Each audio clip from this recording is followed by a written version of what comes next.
आज सभागृहात मोठा गोंधळ पाहायला गेला, तुम्हाला स्वीकृत म्हणून हिनवला गेला.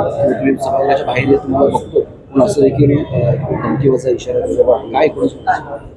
दोघांनी एकत्रच आहे, दोघांनी बाहेर बोलवलं. सर्वात पहिली गोष्ट म्हणजे या ठिकाणी आदरणीय हिंदुहृदय सम्राट शिवसेना प्रमुख श्रीमान बाळासाहेब ठाकरे यांच्यावरती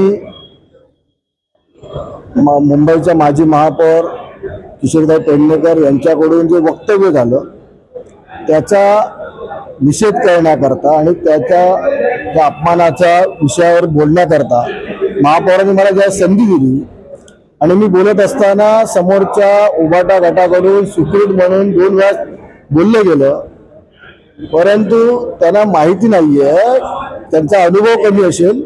मी गेली 5-7 वर्षापासून या सभागृहामध्ये काम करतो.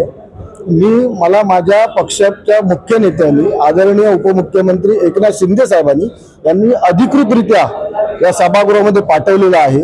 मला माझे अधिकार आणि नियम चांगले समजतात, त्यामुळे आणि हे बाहेर भेट वगैरे हे शिवसैनिकांना सांगायची गरज नाहीये.